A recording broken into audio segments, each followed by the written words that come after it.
지금부터 사랑과 기도로 만들어가는 생명 있는 방송 CHB 크리스찬 헤럴드 방송을 시작합니다.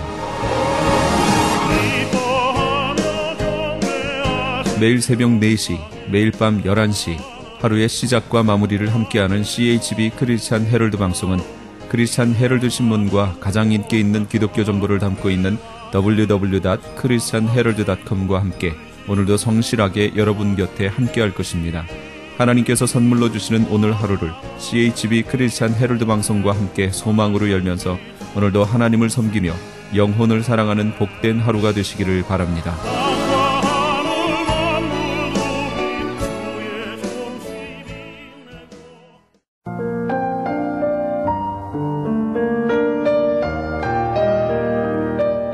영혼의 쉼터.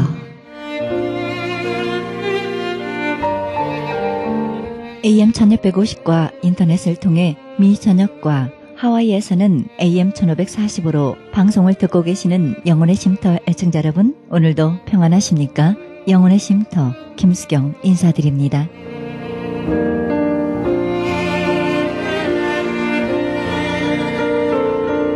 개혁은 개인적인 변화 이상의 것을 포함하고 있습니다.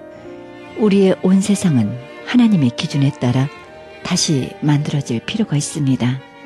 우리 가족들, 법, 법원, 학교, 사업, 교회들은 반드시 개혁되어야 합니다. 500년 전에 개신교 종교개혁에 영감을 불러일으켰습니다. 하나님의 진리는 말틴 루터의 마음을 변화시켰습니다. 그러나 거기에 그치지 않았습니다. 개혁은 반드시 계속 진행되어야 할 것이라는 생각해봅니다.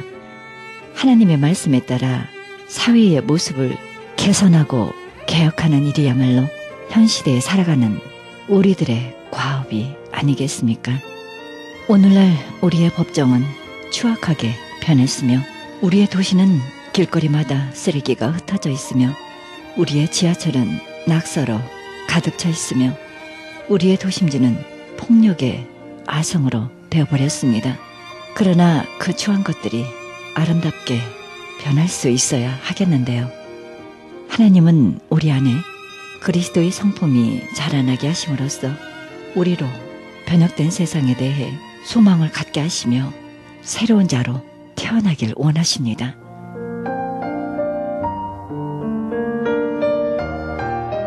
이어서 콜롬비아 아마존 인디안 선교회 회장님으로 수고하고 계시는 이원경 목사님께서 베드로 후서 3장 8절에서 13절의 말씀을 중심으로 지금 몇 시입니까? 란 제목으로 말씀 전해주시겠습니다. 은혜 충만한 시간이 되시길 바랍니다.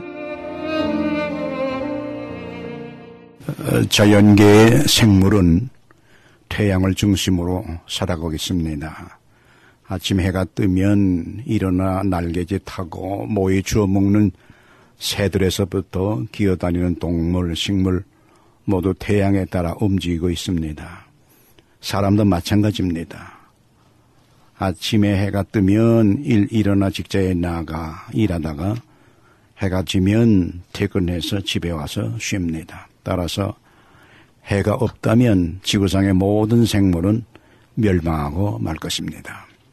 결국 인간의 역사는 태양의 시간표가 짜놓은 대로 살아간다고 할 수 있습니다. 오늘 읽은 본문 8절을 다시 읽습니다. 사랑하는 자들아, 주께는 하루가 천년 같고 천년이 하루 같다는 이 한 가지를 잊지 말라. 무슨 뜻일까 생각해 봅시다. 하루가 천년 같고 천년이 하루 같다는 이 말씀 무엇을 의미합니까? 한마디로 하나님은 시간을 주관하신다는 의미입니다. 계시록 22장 13절 난 알파와 오메가요 처음과 마지막이요 시작과 마침이라. 이사야 44장 6절 보면 만군의 여호와가 이같이 말하노라. 나는 처음이요 나는 마지막이라. 나 외에 다른 신이 없느니라. 처음이요 마지막이라는 표현은 인류 역사의 시작과 종말을 주관하신다는 뜻입니다. 창조의 때가 있었으면 종말의 때가 있다는 것입니다. 그러므로 성서가 말하는 시간은 직선적입니다. 시작했으면 끝이 온다는 것. 불교에서 말하는 윤회적 시간 관념과는 전혀 다릅니다. 처음 시작한 시간은 종말의 시간을 향하여 달려가고 있다고 할 수 있습니다. 나와 여러분은 시작과 종말의 중간 시점에서 살아가고 있다고 볼 수 있습니다. 예수께서 교회를 시작하셨으면 교회를 심판 문을 닫을 때가 옵니다.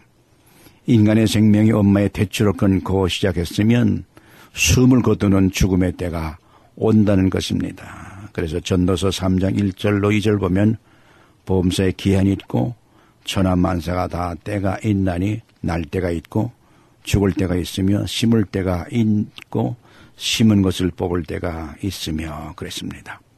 하루가 천년 같고 천년이 하루 같다는 이 말은 무슨 뜻입니까? 인간의 역사, 시간을 만드시고 주관하신다는 뜻입니다. 또 그런 하나님에게는 인간이 계산하는 시간 개념과 전혀 다르다는 것을 의미합니다. 창조의 때가 아침이라는 종말의 때는 저녁이 되는 것입니다. 역사의 시작이 아침이면 역사의 종말은 저녁이라는 것입니다. 그래서 전 인류의 역사의 시작과 종말은 한낮 하루가 될 뿐입니다. 시편 90절 4절 보면 주의 목전에는 천년이 지나간 어제 같으며 밤의 한순간 같을 뿐이니라. 천년이 하루 같다 하는 뜻은 빠르게 지나가는 시간을 의미합니다. 하루가 천년 같다는 뜻은 더디게 지나가는 시간을 의미합니다. 시간을 만드시고 주관하시는 하나님 편에서는 인간의 시간을 자유롭게 사용하실 수 있다는 뜻입니다. 노예에게는 주인이 짜놓은 시간표대로 살아가지만 주인은 자기 마음대로 시간표를 짜서 자유롭게 시간을 이용할 수 있습니다. 시간의 주관자이신 하나님은 인간의 시간과 역사를 자유롭게 사용하실 수 있습니다. 역사를 진행시키는 면에서는 빠르게 지나가지만 인간을 구원시키는 역사는 더디다는 것은 얼마나 감사하고 다행스럽다고 생각합니다. 9절이 8절에 대한 해석입니다. 주의 약속은 어떤 이들이 더디다로 생각하는 것까지 더딘 것이 아니라 오직 주께서는 너희를 대하여 오래 참으사 아무도 멸망하지 아니하고 다 회개하게 이르기를 원하시느니라. 성수의 시간은 직선적이라는 사실은 창조의 때가 있으면 종말의 때가 있다는 것을 의미합니다. 인류의 시간과 역사를 창조하시고 주장하시는 하나님에게는 자유롭게 시간을 또 역사를 사용하신다는 것입니다. 그러면 나는 그 시간을 어떻게 사용하여야 합니까? 나는 지금 몇 시에 서 있습니까? 여러분은 지금 몇 시에 서 있습니까? 아침 시간에 서 있습니까? 아니면 저녁 시간에 서 있습니까? 그리고 그 시간을 어떻게 사용하고 계십니까? 이제부터 그 내용을 하나씩 풀어가고자 합니다. 첫째, 나는 중간시대에 서 있음을 알아야 합니다. 여러분과 저는 창조의 때와 종말의 때 중간시대에 살고 있습니다. 이 말은 회개하며 구원 얻는 기회가 왔다는 뜻입니다. 시간이 길고 짧은 게 문제가 아니라 나는 지금 몇 시에 서 있느냐 또 확인하는 게 중요합니다. 나는 몇 시에 서 있습니까? 여러분은 지금 몇 시에 서 있습니까? 아무리 인생을 성공적으로 살아왔다 할지라도 그 영혼이 구원받지 못했다면 종말 직전의 때에 서 있다고 보아야 합니다. 명예와 부와 행복한 시간을 많이 가지고 있다 할지라도 그 영혼이 구원받지 못했다면 그는 해 떨어지기 직전에 와 있다고 보아야 합니다. 그에게는 하루가 천년같이 귀하게 지나가고 있음을 알아야 합니다. 오래전에 작고하신 현대건설 정주영 회장께서 중병에 걸려 사경을 헤맬 때가 있었습니다. 그때 주치의사에게 하는 말이 내가 1억 원을 줄 터이니 1개월만 더 살게 해달라고 부탁했다는 것입니다. 천년이 하루처럼 지나가는 시간임을 모르고 산 사람의 얘기입니다. 그는 몇 시에서 있다가 갔습니까? 본문 11절 보면 이 모든 것이 이렇게 풀어지리니 너희가 어떠한 사람이 되어야 마땅하냐. 베드로 사도가 강조하는 내용은 중간시대에 사는 나는 어떤 사람으로 사느냐가 중요하다고 가르치고 있습니다. 어떤 사람이 되어야 마땅하냐. 거룩한 행실과 경건함으로 하나님의 날이 임하기를 바라고 또 간절히 사모하라고 말씀하셨습니다. 중간시대에 사는 사람은 반드시 마땅히 경건한 사람이 되어야 한다는 뜻입니다. 왜냐하면 하나님은 인간을 구원시키려고 하시기 때문입니다. 더 정확히 말씀드리자면 중간시대에 사는 나는 해가 떨어지는 종말의 때를 향해 가고 있기 때문입니다. 그러기에 회개하고 그 영혼이 구원받아야 한다는 것입니다. 중간시대에 사는 사람의 윤리는 회개를 통하여 경건한 사람이 되는 것입니다. 하루가 천년 같고 천년이 하루 같다는 것은 무엇을 의미합니까? 천지를 창조하시고 시간과 역사를 주관하시는 하나님의 입장에서는 하루가 천년같이 느리게 진행되고 천년이 하루처럼 빠르게 진행될 수 있습니다. 시간과 역사가 빠르게 지나간다는 것은 시간 전체, 즉 시작과 종말, 생명의 시작과 죽음, 태어남과 죽음 전체를 한눈으로 볼 수 있는 위치에 있다는 뜻입니다. 예를 들어서 80된 너 부모는 그 자식이 아무리 60이 지난 어른일지라도 그 자녀의 태어남과 거울리며 성장한 과정, 그리고 병들고 아프고 뛰어놀고 시집장가 가고 출세하고 성공하고 실패한 자녀의 전 역사를 훤히 다 알고 있기에 60년이 하루처럼 지나간 것 같이 보인다는 뜻입니다. 시간과 역사가 빠르게 진행된다는 것은 지금 이 순간이 너무 행복하고 감격스럽고 황홀하고 기쁨이 충만하다는 뜻입니다. 내가 하는 일이 너무 재미있으면 시간 가는 줄 모르고 지나간다고 합니다. 지금 내가 너무나 황홀한 감격 속에 있다면 새는 시간은 순식간에 지나갈 것입니다. 베드로는 변화산에 올라가서 예수님의 모습이 너무나 희고 광채가 나서 변화하는 모습을 보았습니다. 너무 황홀해서 하는 말, 주님 여기가 좋사오니 장막 셋을 지어 하나는 주님을 위해서, 하나는 모세를 위해서, 하나는 엘리야를 위해서 짓겠습니다. 주님과 함께 황홀한 경험을 한 베드로가 그것에서 영원히 살기를 원했던 것입니다. 시간 가는 줄 모르고 황홀경 속에 빠져 있었기에 천년이 하루처럼 지나간 것입니다. 너무 좋고 황홀하면 시간이 빨리 지나가고 지루하고 힘들면 시간이 너무 길게 느껴지는 법입니다. 좀 더 정확히 요약하면 시간의 빠름과 느림의 느낌은 내게 달려 있는 것입니다. 그래서 베드로 사도는 종말의 때에 내가 어떠한 사람이 되어야 마땅하느냐고 물으셨습니다.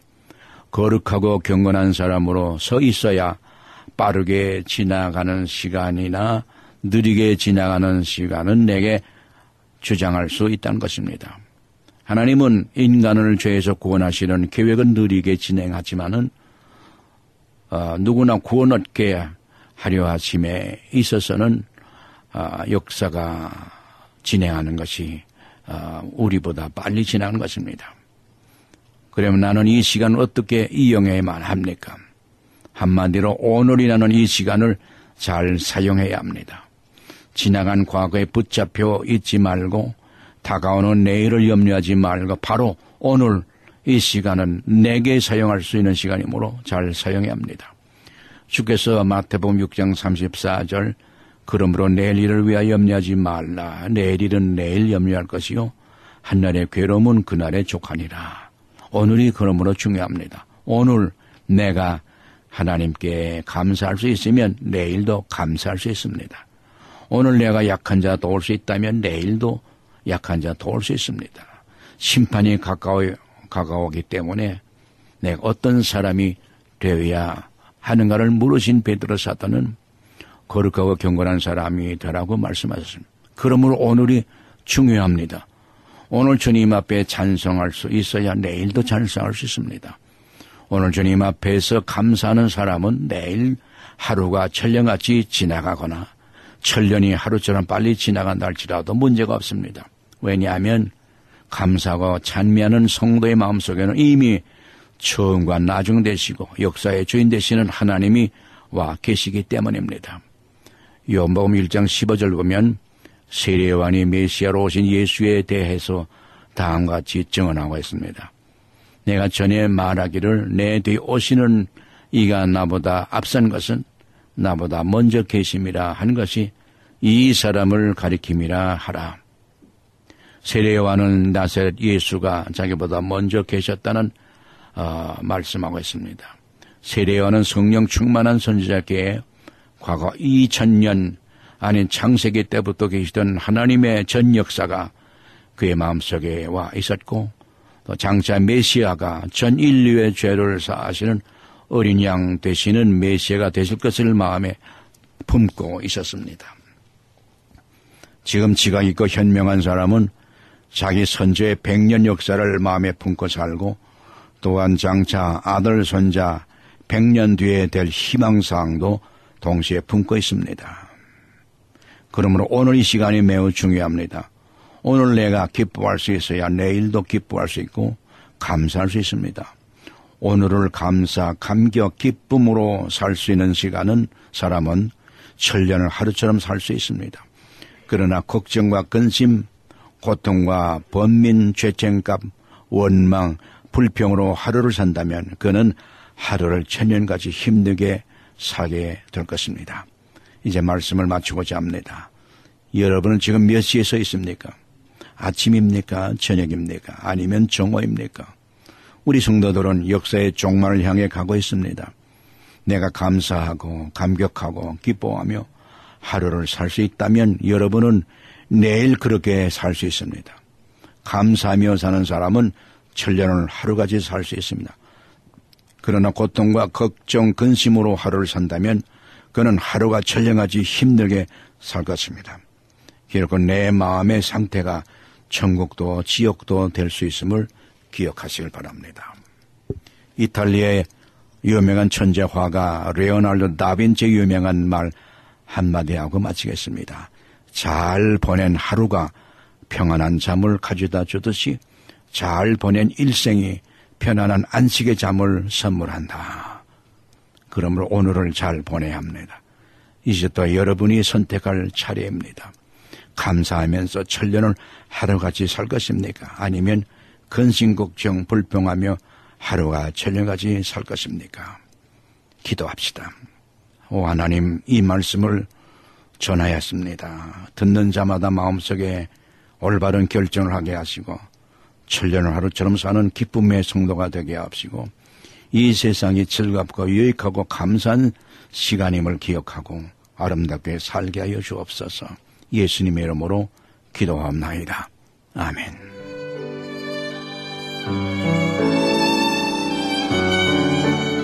지금까지 콜롬비아 아마존 인디안 선교회 회장님으로 수고하고 계시는 이원경 목사님의 말씀 들으셨습니다.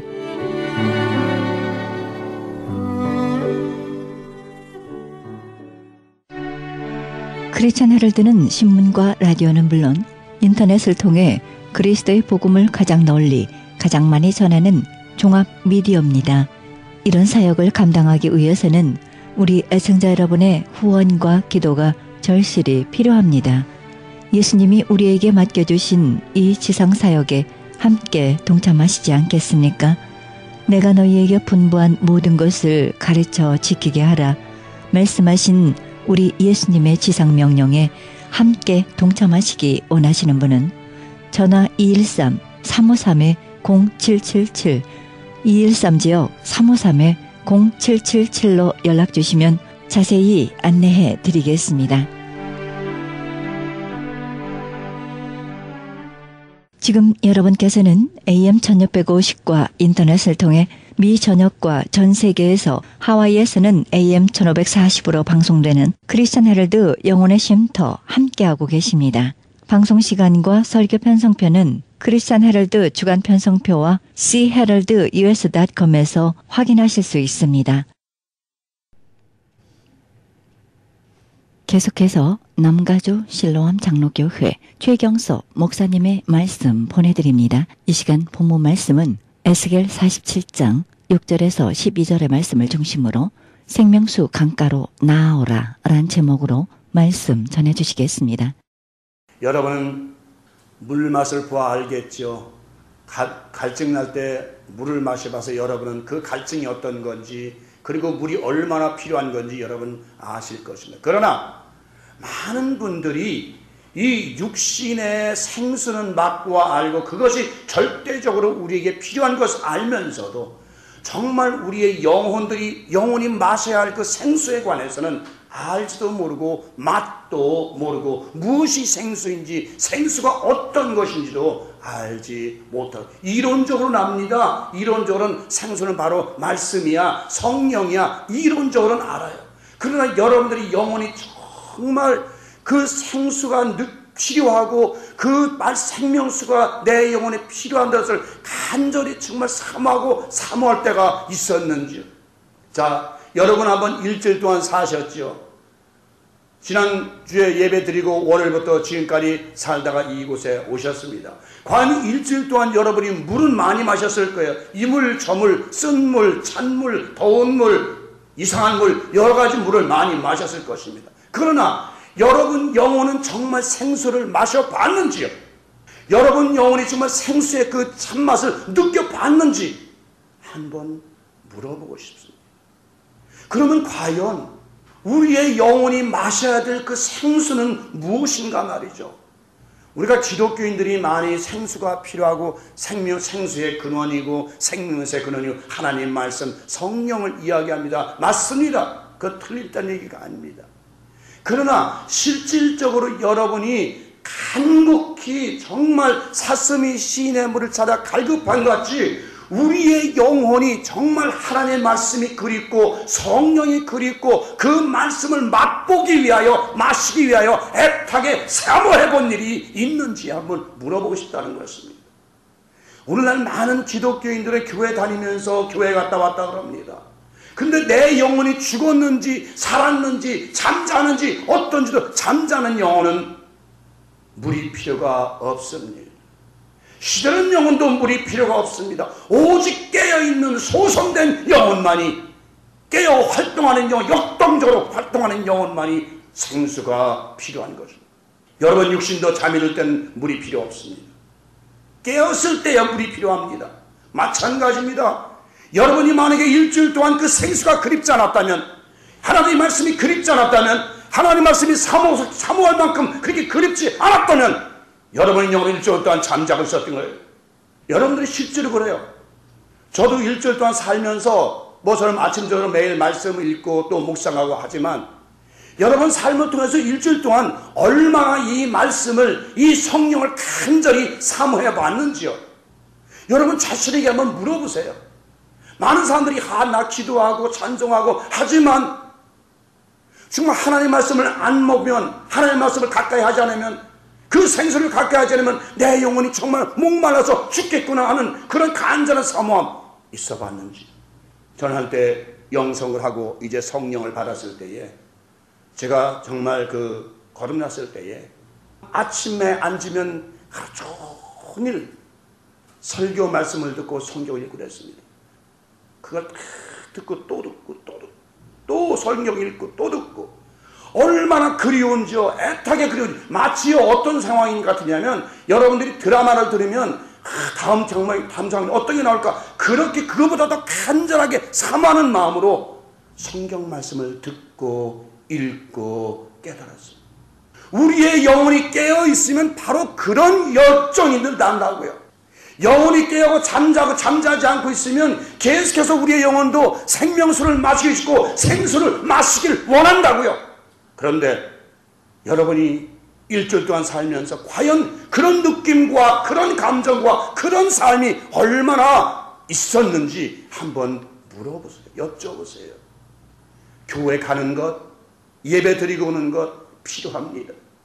그러나 가장 중요한 것은 내가 세상을 살면서 얼마나 많은 생명수를 마셨는가. 사마리아 여인이 그러잖아요. 내게 물 길러오지 않도록 주님께서 그 물을 내게 주시옵소서. 영원한 생수를 내게 주시옵소서. 다시 말하면 하나님의 백성들의 번성함과 사단의 자녀들의 멸망함을 비유적으로 나타냅니다. 이 생수의 말씀은 바로 하나님의 자녀들에게 절대적으로 필요하고 마셔야 되는 것이죠. 여러분들이 출애굽기에 나오는 이스라엘 백성들이 광야에서 뭘 먹었어요? 만나, what it is. 이것이 무엇이냐? 그들은 몰랐어요. 이것이 무엇이냐? 그것이 바로 천사들의 angel food라고 되어 있잖아요. 우리는 하늘에 속한 사람은, 자, 우리가 잘 들으세요. 땅에 속한 자와 하늘에 속한 자와 차이점은 뭡니까? 땅에 속한 자는 뭘 먹어요? 육신의 음식을 먹고 물을 마시고 또 합니다. 하늘에 속한 자는 반드시 하늘에서 내려주는 생수를 마시고 생명의 만나를 먹어야 되는 것이에요. 그러니까 오늘날 우리의 영혼이 살았느냐 잠들어 있느냐 죽은 것은 아니죠.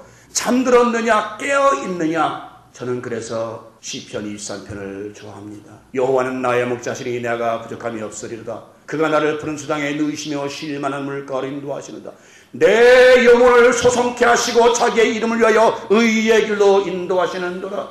하나님께서 여러분과 저의 영혼을 소성케 하시고, 소성이라는 건 살아나게 하신다, 깨어나게 하신다는 것이죠. 깨어나게 하시사 하나님의 말씀인 생명의 수와 생명의 떡을 먹게 마시게 한다. 이제 여러분, 하나님 앞에 생수를 간구하는 자에게, 생명의 떡을 간구하는 자에게는 하나님과 교제가 이루어지는 것입니다. 그 교제라는 것은 그냥 막연한 교제가 아닙니다. 많은 사람들은 제가 말씀드리면 그럴 수 있을까 합니다. 저는 시시때때로 하늘의 음성, 그야말로 요한께서 말씀하시는 그 우릉쾅쾅하는 그 천둥 소리와 같은 그런 음성을 저는 시시때때로 듣습니다. 내가 듣기 원하면 아무 때고 들을 수가 있습니다. 하나님께서 저에게 말씀하시는 것은 이제 제 영혼이 열려있기 때문에, 소성되어 있기 때문에, 내 영혼이 깨어있기 때문에 하늘의 소리, 하나님의 음성을 들을 수가 있는 것이에요. 진실로 그냥 이런 성경 읽는 것이 아니라 하늘로부터 나는 소리를 들을 수 있는 것이에요. 영혼이 깨어있는 사람은, 영혼이 진실로 깨어있다면 하늘의 소리를 못 들을 수가 없는 것이에요. 왜요? 우리의 영혼은 하늘에 연결이 되어 있기 때문에, 하늘나라에 연결이 되어 있기 때문에, 하나님과 연결이 되어 있기 때문에 영혼이 깨어있다면 하늘나라의 소리를 듣지 못할 이유가 없는 것이에요. 영혼이 깨어있는데 어째 아버지의 음성을 들을 수 없습니까? 영혼이 깨어있는데 어째 주님의 음성을 들을 수 없습니까? 여러분들 잠잘 때는 아무 소리도 안 들리지만 여러분이 깨어있으면 모든 소리를 들을 수 있지 않습니까? 마찬가지예요. 여러분이 안에, 여러분이 영혼이, 여러분 자신 영혼이 살아있다면, 깨어있다면 바로 하나님의 소리를 들을 수가 있고, 깨달을 수가 있고, 느낄 수가 있고, 체험할 수가 있다는 것입니다. 여러분이 만약에 아직도 하나님의 소리를 듣지 못한다면, 하늘의 소리를 듣지 못한다면 아직 영혼이 잠자고 있는 것입니다. 제가 여러분에게 많은 말씀을 드렸어요. 여러분은 반드시 하나님께서 주신 말씀이 있다. 그 말씀은 여러분이 평생을 묵상할 말씀이다라고 여러 번 말씀을 드렸어요. 여러분들도 분명히 하나님께서 주신 말씀이 있어요. 영원토록 잊혀지지 않는 말씀이 있을 거예요. 그것이 여러분과 하나님과의 교제하자는 말씀인 것이에요. 우리가 각자에게 주신 말씀은 그 말씀을 통해서 영적인 교제를 나누고, 여러분 어떻게 신구약성 66권을 다 외울 수 있어요? 어떻게 다 할 수 있어요? 몰라요. 평생을 외워도 다 못 외워요. 3915절이나 된 말씀을 어떻게 다 외워요? 그러나 분명히 하나님과 여러분과 영적인 교제를 나누기 위한 말씀 한두 구절은 여러분 마음속에, 가슴속에 영원히 지워지지 않는 말씀이 있을 거예요. 그 말씀을 통해서 하나님은 여러분과 교제를 하고, 그 말씀을 통해서 하나님은 축복의 말씀을 전해주시는 거예요. 저는 시편 23편을 통해서 그 말씀이 저의 생수가 되었고 생명의 떡이 된 줄 믿습니다. 저도 처음에는 몰랐어요. 나중에 어른 돼서 이제 정말 신학을 시작하면서 그 말씀이 과연 내게 주신 영원한 말씀이었구나, 나의 진리였고 생명의 말씀을 깨달아 알았습니다. 여러분, 오늘 이 말씀은 1절에서 5절까지는 그 생명수 강물의 근원부터 천사가 하나님의 장대로 측량하는 장면이 나옵니다. 그렇죠. 첫 번째 발목까지 차고, 두 번째 무릎까지 차고, 세 번째 허리까지 차고, 네 번째 헤엄쳐 건너갈 수 있는 그런 강이 되었다고 되어 있습니다. 말씀이 생명수가 솟아나오는데 첫 번째는 발목 찰만큼, 두 번째는 무릎 찰만큼, 세 번째는 허리 찰만큼, 네 번째는 잘 채웠을 때는 사람이 건널 수 없고 헤엄쳐야만이 건너서 큰 강을 이루었다고 말씀하십니다. 이 말씀은 신앙의 척도를 말씀하고 있습니다. 여러분이 맨 처음에 교회를 들어왔을 때는 그때 이제 겨우 물이 여기 발목까지 찹니다. 여러분 겨울물 건너보셨죠? 발목 정도 차면 자박자박 뛸 수 있어요. 겨울에서 막 뛰죠. 근데 그 물이 이제 무릎까지만 와도 빨리 못 걸어요. 빨리 뛰기 어렵습니다. 이제 여기 허리까지 오면 그때는 절대 빨리 못 걸어요. 걸려서 압력 때문에 못 걷는. 그게 무슨 얘기입니까? 이 말씀은 신앙의 척도예요. 맨 처음에 초신자들은 교회에 들어오면 그래도 세상에 잘 달려가요. 자박. 누가 오라면 자박 달려가요. 왜냐면 발목까지 차지 않아요. 발목까지밖에 없기 때문에 잘 달려가요. 조금 이제 지나면 어느 정도 이제 신자가 말씀을 받아들여서 성령 충만하게 되면 무릎까지 차면 그 다음에 어떻게 세상에 달려가는 속도가 늦어집니다. 안 가야 되겠어. 거기 가면 안 되겠어. 자꾸 속도가 늦어집니다. 이제 그러다가 정말 하나님의 은혜를 맛보고 하나님의 은혜를 체험하게 되면 그때는 말씀이 허리까지 찹니다. 물이 허리까지 찹니다. 그때는 뛰고 싶어도 못 뜁니다. 한 발짝 두 발짝 걷기를 힘이 듭니다.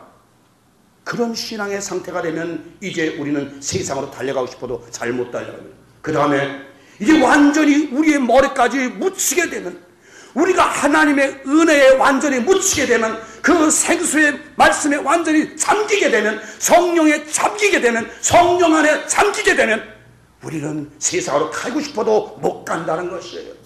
바로 이것은 신앙의 척도를 여러분은 지금 어디까지 찼습니까? 아직도 발목밖에 안 찼습니까? 그래서 세상에 오자면 자박 달려가죠.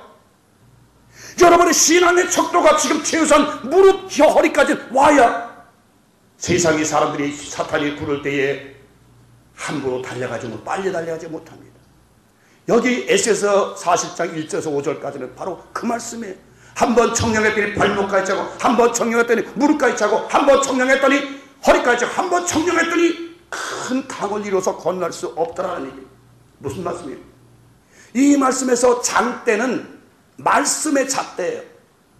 그러니까 성도들의 신앙의 높이와 깊이와 넓이와 길이는 오직 하나님의 말씀의 잣대로서만이 측량할 수가 있게 되는 것이에요. 그렇잖아요. 일반 세상에서도 그 사람의 그 학문의 깊이를 알려면 시험을 통해서 이제 알듯이 우리 신앙인의 그 신앙의 깊이와 넓이는 바로 말씀의 잣대로서만이 재을 수가 있는 것이에요. 다시 말하면 그 말씀이 우리 안에 충만하게 있으면 그 말씀에 걸려서 세상을 가려 해도 그 말씀이 나를 막고 나를 감싸기 때문에 내가 세상으로 달려가기가 쉽지가 않아요. 그러나 아직도 신앙이 발목까지 찼다면 세상에서 부르면 잘락잘락 그냥 달려가기 쉽습니다. 여러분, 오늘 여러분의 신앙의 척도가, 여러분의 영성이 과연 어디까지 임했습니까? 여러분의 신앙의 척도가 아직도 발목에 있습니까? 아직도 무릎에 있습니까? 아니면 허리까지 있습니까? 저는 참으로 이제 사역을 하면서 깨닫는 건, 과연 우리 교인들이 어느 수준에 올라갔을까? 아직도 발목밖에 차지 못하기 때문에 여기서 오라면 저벅저벅, 저기서 오라면 저벅저벅, 일로 오라면 저벅저벅, 저벅저벅 계속 따라다니는 것이죠. 여러분의 영혼이, 여러분의 마음이 최소한 허리까지 차는, 그야말로 말씀에 잠기는, 성령에 잠기는, 은혜에 잠기는 그런 삶이 되어야 될 줄 믿습니다. 그렇지 않으면 계속해서 우리는 세상과 더불어 살 수밖에 없는 것이에요. 말씀의 잣대인 그 장대, 계시록 21장 15절 17절에 보니까 이렇게 되어 있어요. 내게 말하는 자가 그 성과 그 문들과 성곽을 청량하려고 금갈대를 가졌더라. 그 성은 네모가 반듯하여 장광이 같은지라. 그 갈대로 그 성을 청량하니 12,000 스타전이요 장과 광과 고가 같더라. 그 성곽을 청량함에 144 규빗이니 이 사람의 청량 곧 천사의 청량이라. 자, 하나님의 말씀에 잣대로 청량해봤더니 12,000 스타리온이에요.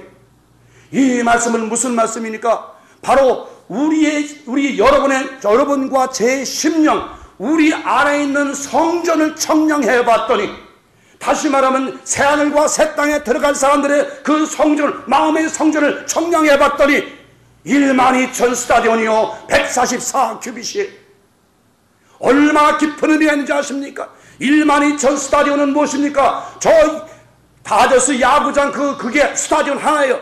그 스타디온을 12,000번 돌아서 하나님께 돌아온 것처럼 그야말로 이제 하나님 말씀으로 청량했을 때에 새하늘과 새 땅에 들어갈 사람들은 내모가 반듯하고 그야말로 이 세상 모든 환난과 핍박을 이기고 그야말로 12,000 스타디온을 달려온 마라톤 선수처럼 이제 모든 환난과 핍박을 다 벗어나서 이제 하나님 앞에 섰을 때 그 마음의 성전이 바로 내모가 반듯하고 12,000 스타디온을 달려온 사람같이 내모가 반듯하고 성과 과학이 똑같더라. 내모가 반듯한 거예요. 여러분의 말씀으로 청량했을 때 여러분의 마음의 상태가 삐뚤어지면 안 되는 것이에요. 우리 삶이 그러죠. 우리가 세상에서도 조금 뭐라면 넌 어찌 이렇게 마음이 삐뚤어졌냐? 넌 어찌 이렇게 마음이 삐뚤어져 잘못됐냐? 네모 반듯한다는 거예요. 장과 강과 넓이와 길이와 넓이와 모든 것이 일종의 같은 그런 상태의 심령 상태가 되는 말씀으로 청량했어요. 이 말씀은 무슨 말씀이에요? 말씀을 받아들일 때에, 여러분이 말씀을 받아들일 때에 정말 기쁨으로 감사함으로 그 말씀이 나의 생수로 나의 생명의 만다로 받아들일 수 있을 때에, 그런 성곽을 이루었을 때에, 그런 성전을 이루었을 때 여러분은 비로소 요한계시록 21장 새하늘과 새 땅에 들어가는 신부의 자녀가 될 수 있다는 것입니다. 영적으로 지어진 우리 안에 성령의 전을 여러분 아십니까? 사도 바울이 그랬죠. 우리의 이제 성전은 이 보이는 성전이 아니라 바로 우리 안에 지어진 성령의 전, 예수 그리스도의 피가 부산 그 마음의 성전이 참 성전이라고 되어 있잖아요. 그 성전을 이루지 못한 자, 여러분 제 말씀이 어려울지 모르지만은 잘 들으십시오. 좀 쉽게 말하면 여러분 마음이 항상 하나님께 향하고 이렇게 됩니다. 여러분 라디오를 들어보셨죠? 라디오로 사이클을 잘못 맞추면 이상한 소리 막 이 방송 저 방송 막 새어 들어오죠. 근데 사이클을 탁 맞추면, 정상으로 맞추면 방송 하나밖에 안 나옵니다. 우리의 마음도 마찬가지예요. 사이클이 잘못 맞으면 이 소리 저 소리 닭소리 새소리 다 들어와요. 근데 우리의 마음을 딱 하나님한테 고정 딱 하고 있으면 어떤 얘기도 들어오지 않는다는 것이에요. 오직 하나님의 소리만 들어오게 된다. 제가 아까 말씀드린 것처럼 제 마음이 하나님의 소리를 듣고 싶으면 딱 고정했을 때에, 내 심령 완전히 하늘에 고정했을 때에 하나님의 소리를 들을 수 있다는 것이에요. 하나님을 향한 마음, 하나님의 간절히 사모할 때 바로 하나님 여러분께 말씀하시길 원하시는 것입니다. 하나님의 천사는 에스겔 선지자에게 환상 가운데서 생명수 강을 보여줍니다. 이는 바로 우리의 심령에서 흐르는 생명수를 의미하기로, 말씀을 듣고 순종하는 자들의 배에서는 항상 생명수의 강이 흐를 것이라고 우리 주님은 말씀하셨습니다. 요한복음 14장 10장 14절 주님께서 사마리아 여인에게 말합니다. 예수께서 대답하여 가라사대 이 물을 먹는 자마다 다시 목마르리라. 내가 주는 물을 먹는 자는 영원히 목마르지 아니 나의 주는 물은 그 속에서 영생하도록 솟아나는 샘물이 되리라. 여러분 배에서 샘물이 흐릅니까? 샘이 어디 있는지도 모르잖아요. 여러분 안에 샘이 있어요 없어요? 구원의 우물이 있어요 없어요? 구원의 샘물이 있어요 없어요? 폭포수처럼 기쁨이 넘쳐 안 흘러요? 평강이 넘쳐 안 흘러요? 바로 여러분이 만약에 구원의 우물이 있고 생명수 강이 있다면 여러분 안에서 의와 희락과 평강이 날마다 넘쳐 흐르게 된다는 것이에요. 기쁨이 넘쳐 흐르고 사랑이 넘쳐 흐르고 감사가 넘쳐 흐르고 평강이 넘쳐 흐르게 된다는 것이에요. 그것이 바로 여러분 안에 샘이 있어야 되는 것이에요. 만약에 여러분이 사막이면, 마음의 사막이면 샘이 없어요. 맨날 그저 힘들고 고나고 사막길을 걸어가 보셨습니까? 모래길을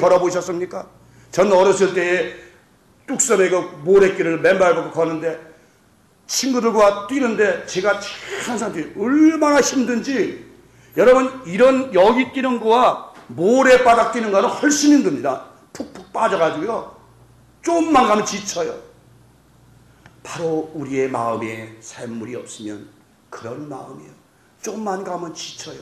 조금만 환란이 오면 지쳐요. 조금만 피곤이 오면 지쳐요. 조금만 고난이 오면 지쳐요. 요한복음 7장 38절 39절에 보니까 나를 믿는 자는 성경의 이름과 같이 그 배에서 생수의 강이 흘러나리라 하시니 이는 그를 믿는 자의 받을 성령을 가리켜 말씀하신 것이라. 예수께서 아직 영광을 받지 못하신 거로 성령이 아직 저희에게 계시지 아니하시다. 생명수 강가에는 나무가시 많더라고 기록하고 있습니다. 언제나 물이 풍성한 곳에는 나무들이 많이 자라고 있습니다. 이것은 바로 하나님으로부터 성령을 받은 사람들은 하나님의 에덴 동산에 심겨진 나무같이 그 나무들은 시들지를 않고 항상 푸른 잎사귀와 열매가 풍성하게. 하나님은 시편에서 말씀하시기를 복 있는 사람은 바로 시냇가에 심겨진 나무 같다 말씀하셨습니다. 시편 1편 1절 3절 잘 아시죠 여러분? 복 있는 사람은 낙인의 길을 걷지 아니 죄인의 길에 서지 아니하니 오만한 자의 자리에 앉지 아니하고 오직 여호와의 율법을 즐거워하여 그 율법을 주하라 묵상하는 자라다. 저는 시냇가에 심은 나무가 시절을 쫓아 과실을 맺으며 그 잎사귀가 마르지 않은 것 같으니 그 행사가 다 형통하리로다. 바로 생명수 강을 지닌 사람, 내 안에서 여러분 안에서 하나님의 시냇물이 강같이 흐르는 사람은 늘 모든 삶이 형통한 삶이요 아름다운 삶이요 복된 삶으로 변하게 된다는 것이. 여러분 우리나라 속담이요, 웃으면 복이 와요. 그죠? 웃으면 복이 와요. 그 참 명언이에요. 성경 말씀도 뭐라 그래요? 율법을 쥐하라고 묵상하며 즐거워하는 사람, 하나님의 말씀을 즐거워하고 늘 기뻐하는 사람, 늘 감사하는 사람, 늘 평강이 넘쳐 흐르는 사람, 복이 넘쳐 흐르고 항상 신에게 신경이 가서 늘 소망에 차 살게 된다는 것이에요.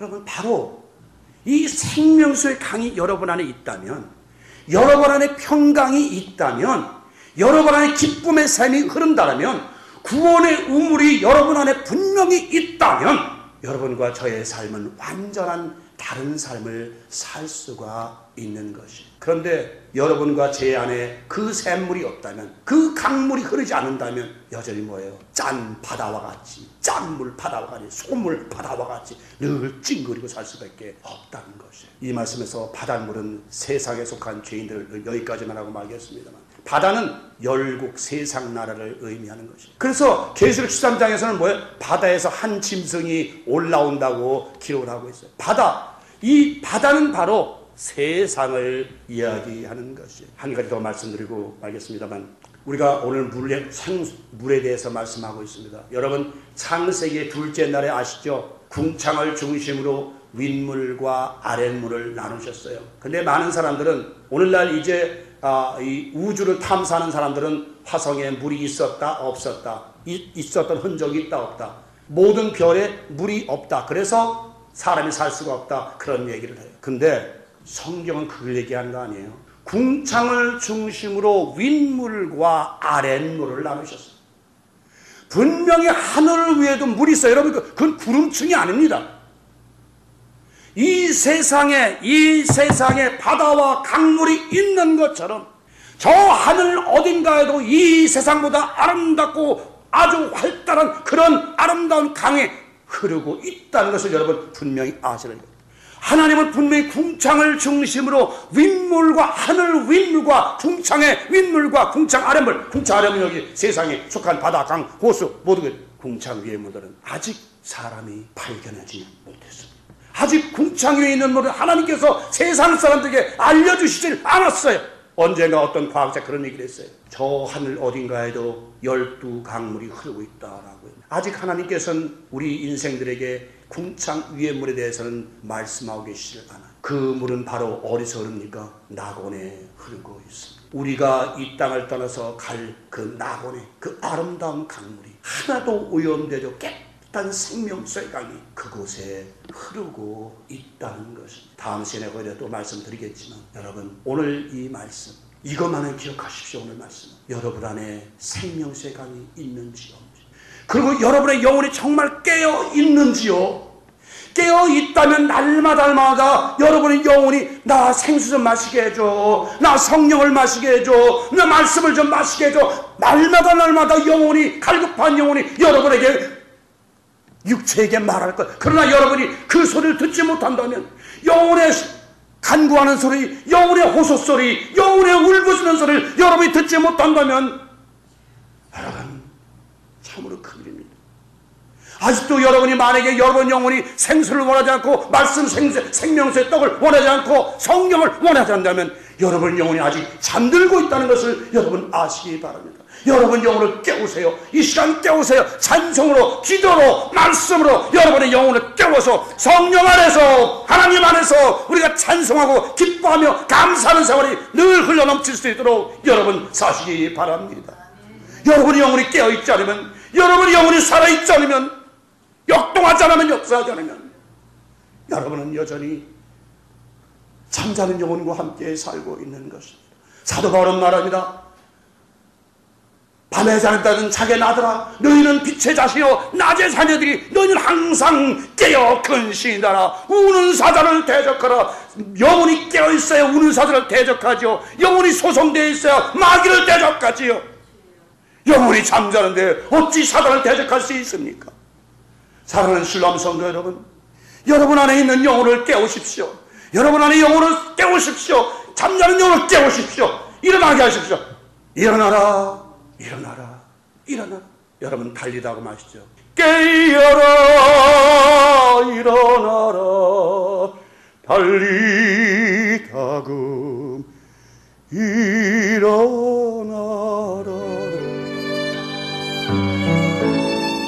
지금까지 남가주 실로암 장로교회 최경섭 목사님의 말씀 들으셨습니다. 남가주 실로암 장로교회는 1664 코르도바 스트리트 벌먼과 워싱턴 블루보드 사이에 위치하고 있습니다. 신앙상담이나 좀 더 자세한 안내를 원하시는 분은 전화 323-998-7064 323-998-7064로 연락주시기 바랍니다.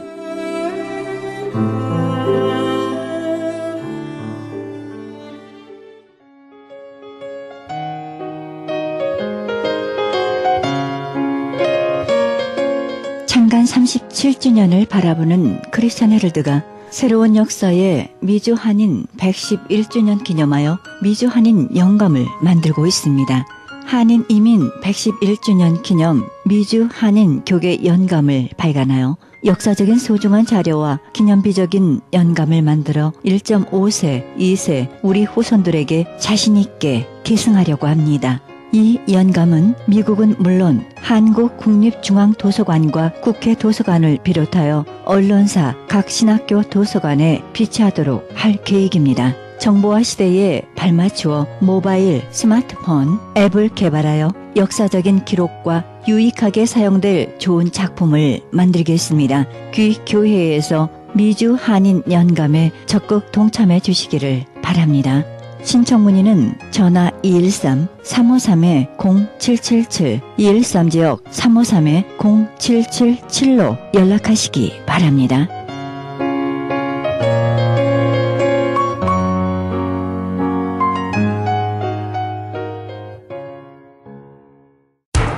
기적의 영양제 M3를 아십니까? 무슨 병에 걸렸던지 큰 효과를 준다는 그 신비한 기적의 영양제. 혈액에 영양을 공급하여 힘이 생기니까 피곤하지 않고 이제는 지팡이 없이 걸을 수 있다고 많은 분들이 간증을 합니다. 혈액 해독, 기력 회복, 뼈 골수 영양 공급, 심장, 뇌, 혈전 용해. 유태인 회사가 제조한 특수 영양제 M3. 혈액 순환을 잘 되게 하는 최고급 영양제 M3. 크던 작던 아픈 곳이 있다면 M3. 213-435-9600, 213-435-9600번입니다. 정직한 마음으로 권해드립니다.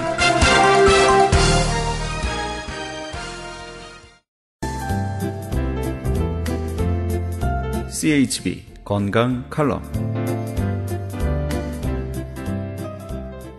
안녕하세요. 청한의원의 김철 한의사입니다. 오늘은 우리 한약방에 있는 놀라운 제품이죠. 신선단 제품에 대해서 한번 설명해 드리도록 하겠습니다. 많은 분들이 혈압을 앓으면서 고생하시는데요. 한약과 침과 이 신선단을 통해서 아주 좋은 효과를 볼 수가 있습니다. 또 신선단 자체만 복용해도 피가 맑아지고 또 깨끗해지는 그런 느낌을 받아서 콜레스테롤이나 혈압에도 좋고요. 또 당뇨 신선단이라는 제품은 당에 좋은 이런 작용을 하는데요. 신선단을 복용하는 사람의 직접 목소리로 들어보도록 하겠습니다. 선생님은 지금 여기서 우리 신선단 제품을 이렇게 굉장히 많이 사 가시는데요. 어떤 일로 그렇게 많이 이렇게 당뇨 신선단을 사 가십니까? 네, 친구 아들한테 보내주느라고 사가요. 네, 친구 아드님은 직업이 뭐세요? 의사예요. 예, 무슨 의사세요? 외과 의사예요. 네네. 근데 그분이 지금 당뇨가 있었었나요? 네, 당뇨하고 혈압이지요. 네, 그래서 그 아버지 되는 분이 선생님하고 친구셨다는데 마찬가지로 뭐 때문에 어떻게 되셨어요? 당뇨약병제로 죽었어요. 근데 이제 그래서 그 친구 아드님한테 외과 의사분한테 이렇게 약을 보내줬는데 그 효능이 어떠셨다고 그러셨어요? 먹고서 많이 좋아졌다고 그래요. 어떻게 좋아졌어요? 인슐린 맞는다고 그러셨는데? 인슐린을 2번 맞았는데 아침 저녁으로 맞았는데 1번 맞는다고 그래 하루에. 그 지금 한국에서 의사생활 하시죠? 그렇습니다. 네네. 근데 이 친구분도 당뇨가 있어서 아들이 외과 의사인데 인슐린을 고단위로 맞고 있었는데 우리 신선단을 한 1년 정도 복용하면서 반 정도나 놀라운 수치로 줄이게 됐습니다. 이렇듯 신선단 제품은 당뇨에 많은 도움을 주는 제품이니까요. 여러분도 좋은 건강 찾기를 바라고요. 이번에 되실 분은 어린아이 성장 또 총명탕 여기에 대해서 한번 들어보도록 하겠습니다. 안녕하세요. 네, 안녕하세요. 네, 여기에 아마 13년 전인가 그럴 거예요. 그 따님이 그때 막 방황하고 그러셨는데 그때 어떻게 됐는지 한번 말씀해 주시죠. 네. 저희 딸이요. 저희들이 그때 13년 전에 한국에서 애들 데려올 때 한 사춘기 정도 됐었나 봐요. 그래갖고 선생님이 광고를 듣고 제가 선생님한테 전화를 드렸더니 선생님이 아마 이 총명탕을 애를 먹이면 애가 안정이 돼가지고 공부를 잘할 거라고 그래서 저는 믿고 진짜 선생님한테 전화해서 처방해주는 약을 먹고 애가 정말 안정이 돼가지고 지금 이제 13년 됐지만 공부도 그때부터 방황하지 않고 정말 잘하고 공부해서 다 커서 제가 지금 이제 13년 만에 선생님을 뵀는데요. 너무 반갑고 고맙고요. 저희 딸 이분은 13년 전이라는 그 세월로 전에 따님이 그 당시 너무 방황하고 성격이 과격해가지고 폭행 이 문을 두드리고 힘든 상황에서 저를 찾아왔었습니다. 그래서 제가 한약을 통해서 이분이 지금은 공부도 잘해서 아주 훌륭하고 아름답게 성장을 했죠. 이렇듯 많은 분들이 이렇게 한약을 통해서 어려운 질병에서 또 정신적인 문제에서 또 성장의 문제에서 또 이런 당뇨로 인해서 이런 힘든 질병에서 빠르게 증상이 개선되는 놀라운 효과를 보게 됩니다.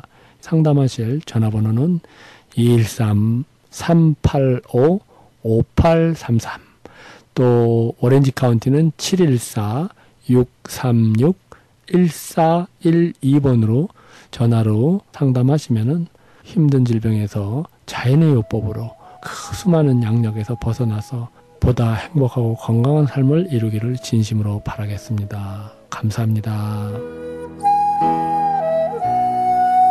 지금까지 청한의원 김철 한의사였습니다. 청한의원 전화번호는 LA지역 213-385-5833, 오렌지 카운티 714지역 636-1412로 연락하시면 70% 할인 혜택도 있습니다.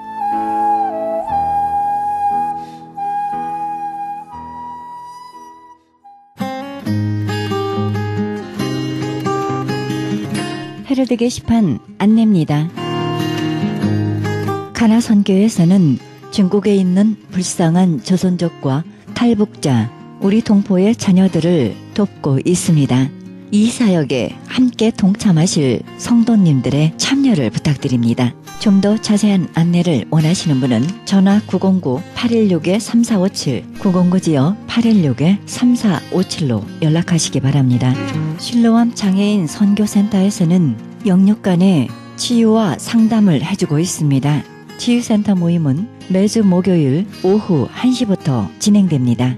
좀 더 자세한 문의를 원하시는 분은 전화 323-998-7064, 323지역 998-7064로 연락하시기 바랍니다. 크리스천 헤럴드는 종합 미디어 선교센터입니다. 크리스천 헤럴드 후원 가족으로 동참해 아름다운 사회, 밝은 사회, 하나님 나라 건설에 함께 동참해 주시면 감사하겠습니다. 그리고 방송 설교에 동참할 교회를 기다리고 있습니다. 좀 더 자세한 안내는 크리스천 헤럴드 전화 213-353-0777, 213지역 353-0777로 연락하시기 바랍니다. 제10차 멕시코 사랑의 담요 보내기 있습니다. 멕시코 교도소의 재수자들에게 사랑의 손길을 펼치는 귀한 사역에 동참하기 원하시는 분은 전화 213-675-7575, 213지역 675-7575번으로 연락하시기 바랍니다. 한인 이민 110주년 기념 2014년 미주 한인 교회 연감이 발행됩니다. 한인 이민 역사의 아름다운 진주 목걸이로 탄생하는 초석이 되어 후세에 전해지는 자료가 될 것입니다. 이번에 발간되는 연감은 헤럴드 스마트폰 앱 개발의 초기 정보로 사용될 것입니다. 신청 접수는 문의전화 213-353-0777, 213지역 353-0777, 크리스천 헤럴드 연감 담당자에게 연락하시기 바랍니다. 가디나에 소재한 나성 서남교회에서 성가대 반주자를 구하고 있습니다. 주일 오전 8시에 드리는 일부 예배 반주하실 분을 찾고 있습니다. 음악 전공자로서 구원의 확신이 있으셔야 합니다. 자세한 문의는 전화 310-844-4842, 310지역 719-7193으로 연락하시기 바랍니다. 미주 복음주의 장로회 총회에서 2014년 목사고시 있습니다. 일시 4월 21일 월요일 10시입니다. 장소 520 사우스 라파에테 파크 플레이스 수인 넘버 103호입니다. 좀 더 자세한 안내를 원하시는 분은 전화 818-515-5731, 818지역 515-5731번으로 연락하시기 바랍니다. 이상 교계 소식이었습니다.